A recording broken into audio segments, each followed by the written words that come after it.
My name is Jonathan Walton, and welcome to the B4 Business Brunch, where today the focus is on research and development. I'm joined by my colleague Owen Kiffin from Whitley Stimpson, and actually by a client who's had a relatively successful R&D experience with our help. Nigel, who's the Chief Hiring Innovator, according to his title on the bottom of his web site and his emails, and he's a director of Fused 4. So the first thing we're going to look at are what are the actual benefits of an R&D claim. So I'm going to pass that over to Owen Kiffin. Thanks very much, Jonathan. Good morning, everybody. Well, to give you a quick run through of how the current R&D system works and the benefits. Firstly, there are two types of R&D reliefs due. There's a relief which is available to small and medium-sized enterprises, which is known as the SME R&D relief. You can claim the SME R&D relief if you have less than 500 staff and a turnover of under 100 million euros, or a balance sheet total under 86 million euros.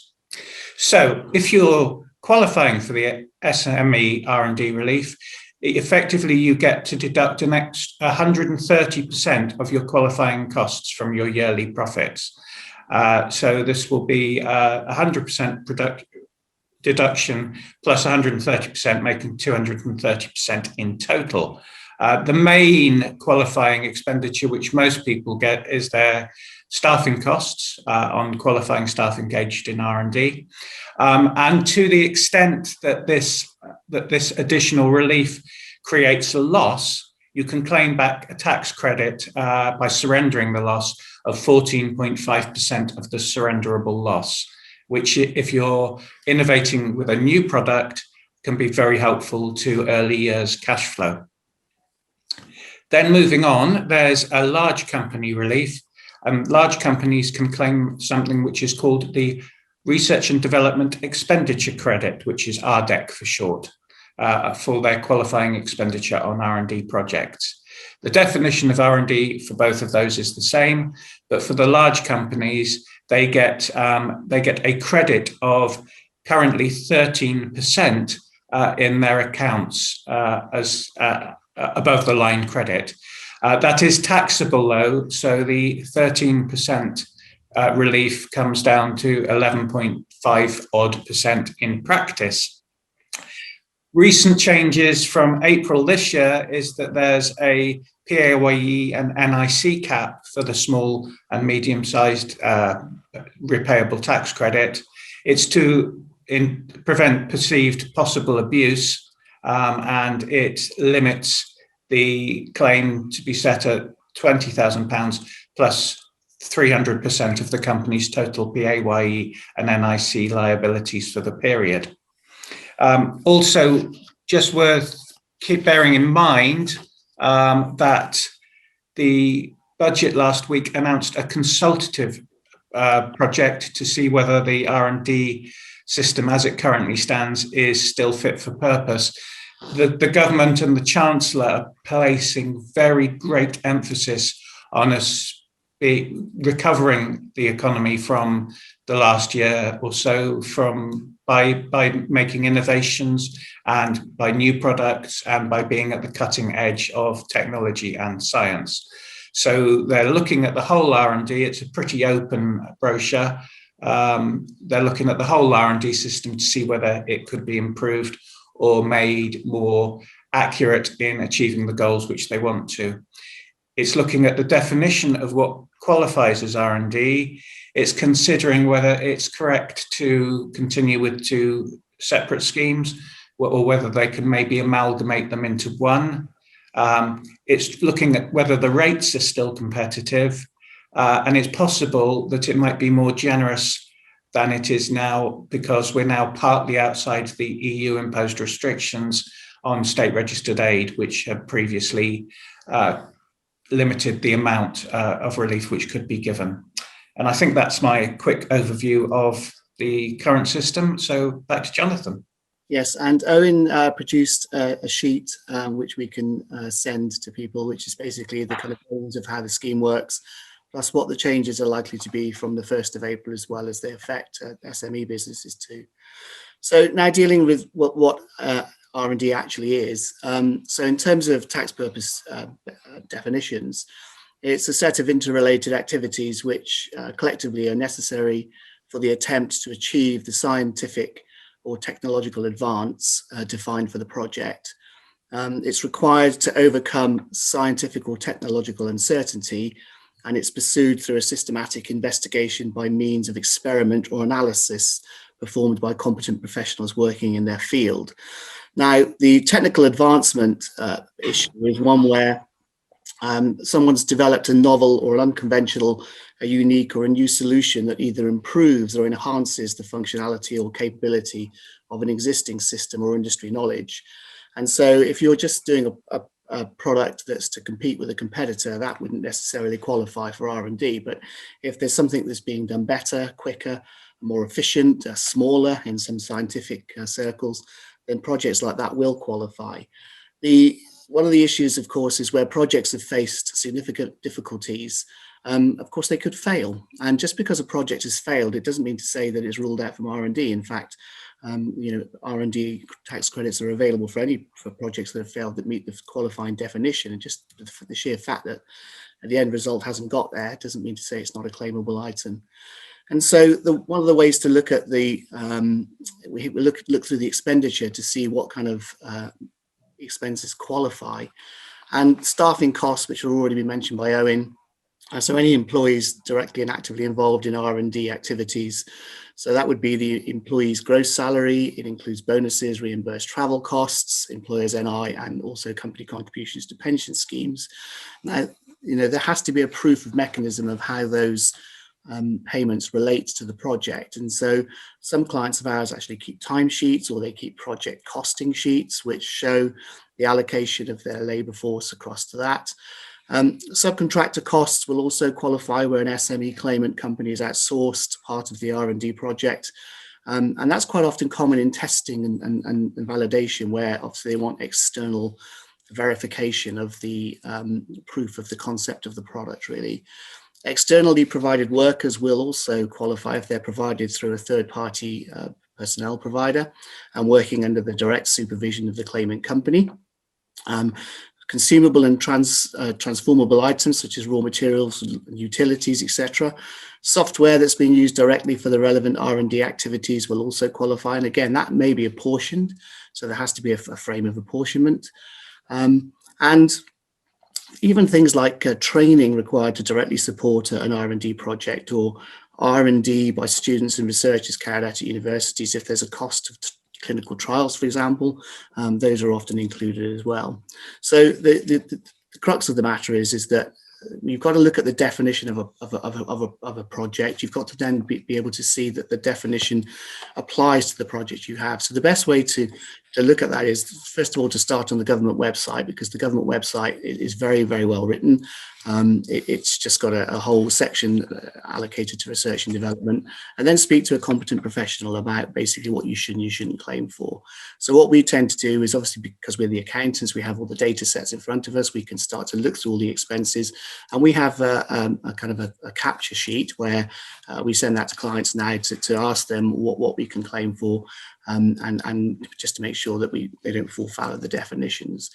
When we submit a claim, what we tend to do is obviously prepare a document that shows what the project was really all about.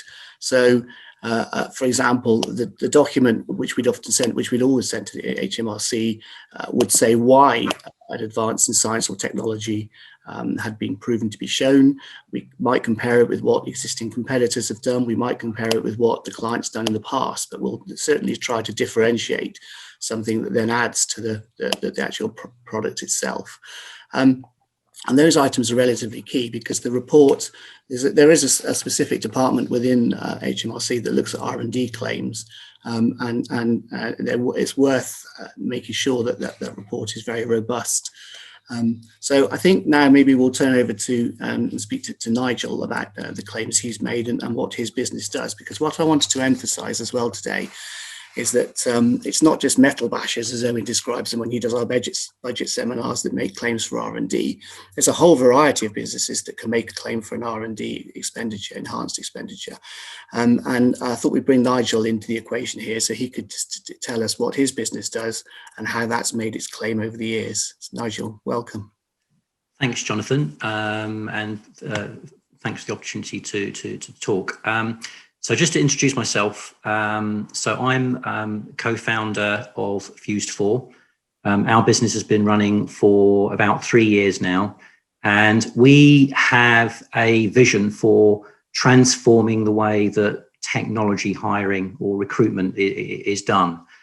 Today, it's predominantly a very, very manual process involving CVs, recruitment agents, and so forth. And what we're looking to do is to bring the industry into the digital age. So providing a platform where organizations and technology professionals can talk directly and be matched directly, using automation through robotics and AI to really do a much better job than humans can do in sourcing and finding the right technology professionals that are out there, not those that are just actively looking for a job, but those that are in what we call passive, in terms of not actively looking, but might be interested in a new opportunity. And what we're also doing is using data and using data sort of drive insights that add value for both employers and for technology professionals, techies in terms of developing their careers, and employers in getting better insight that actually helps them understand the market before they set out on looking for someone to hire. Overall, what we're trying to do is just cut cost and just make the whole process a lot more efficient. And in a way, you could liken us is like the purple bricks of estate agents, and people have also sort of likened us to Match.com in terms of the work that's done to sort of get people engaged together. So we are in our 3rd year of submitting an R&D tax claim stroke credit. And we've been working with Whitley Stimpson on that, and very successful. The previous 2 years, we've achieved 100% of our claim. Last year, which was actually for 2019, was about 28K. The year before was 39.5. And actually, the first year that we did it, we were able to claim for the previous year, which was really helpful for us. We're a new business. We're very small. We've only got 5 or 6 employees. So those sums of money coming back in terms of tax credit are very, very helpful for us. Every year we put together 2 artifacts. One is a financial spreadsheet that sort of clearly shows the investment that we're making in R&D. And for us, it's mostly people. So it's us as the founders, our employees, which includes developers, and also we're using third parties for a lot of the sort of artificial intelligence and automation. And we're able to include that as well. And what we're doing with that spreadsheet is, if you can imagine, so me as a founder, it's allowing me to define what percentage of my time I'm actually spending on research and development. And some people are spending, I'm spending a greater amount of time than my co-founder, for example. Our developers are spending not 100% of their time either. So it's important that that's being defined very, very clearly. Second document is a document that describes what the innovation is that we're doing, and we do that through projects. So we define small projects that have a defined start and end. We describe what the innovation is, what we're testing, what's different about the process that we're trying to introduce, what the technology is trying to do and to prove or not prove. And I think, as Jonathan said earlier, it's like not everything that we've done has turned out to be something that we've used. Some of it we've tested and thrown away, but some of the things that we've done and tested have actually spawned new projects and new ideas for the ways that we can do things for our tax credits going forward. One thing that we have found really useful, and we provide every year, is to give a side-by-side comparison so that the HMRC can look at what we did this year versus what we did last year, and they can see the progression. in terms of our journey in terms of how we're looking to innovate through our business. So I think in summary, Fused 4, as a new business, the R&D tax credit for us is actually having a couple of benefits. It's not, one is about the tax and therefore the money that we can get back into the business. And we are taking the money every year. We're not deferring in terms of covering that as part of future tax. We're taking the money back to invest further. That's one clear benefit. The other benefit, though, as a new business is that it's great to be recognised, actually, for that the HMRC is recognising us as an organisation that's investing in R&D. And that's really good, for example, because we've been looking at investment. We're currently looking at investment, and that is seen as being a good thing to be recognised for that. So I hope that was useful in terms of our experience. And funny timing's good. We're in our third submission, so hopefully we'll achieve 100% again this year, Jonathan. Yeah, I'm sure you will, because as the way that you approach this, the way we approach this with you, is as you say, there's a systematic kind of chronological track that clearly demonstrates the design alternatives, the analysis of the test that you've done to select between the alternatives and which ones you've shelved, which ones you've put forward with, and I think that's very key in any submission. So as I say, the kind of technical questionnaires that we go through with clients now, they're adapted so that when the report is submitted to HMRC, there's pretty much there is no doubt that the activities will qualify. And I've never had an R&D submission that's been questioned, to be honest, either. And over the years, I've done absolutely several R&D claims. I've done them for people that have got face recognition software that was used for selling sunglasses, but there's been moved on to body image software that's being used by police forces, payment clearing software houses for where they've advanced the speed of payment clearing. I've had it for things like colostomy bags and urology products, which are obviously, the smaller they are and more discreet they are, the better off we are. So clinical trials and things are very key on those. We've had them for aviation simulators that are used by the largest British airline as training simulators. So we've even done an R&D claim on that.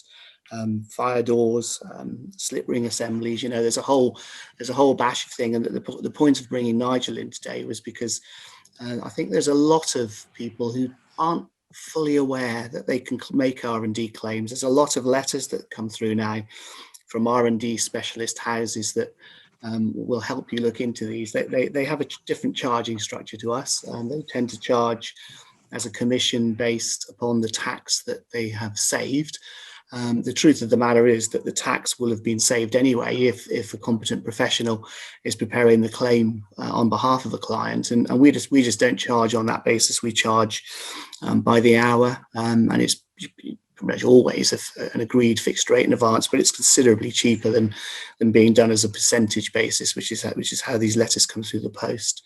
And so the message I really wanted to give to SME businesses particularly is that actually think about what it is that you do, and are you trying to do something better? Are you trying to enhance a product, or because if you are, it's worth talking to us just to see whether or not the qualifying conditions are met.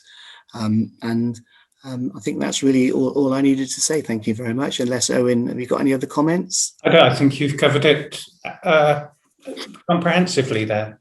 Okay. In that case, it just remains for me to say thank you very much to B4 for allowing us to put this on. And if you want to get in contact with us, my email address is jonathan.w@whitleystimpson.co.uk, and Owen's is owenk@whitleystimpson.co.uk. And we're obviously B4 members, so you can find us on their website too. But thank you very much indeed for your time.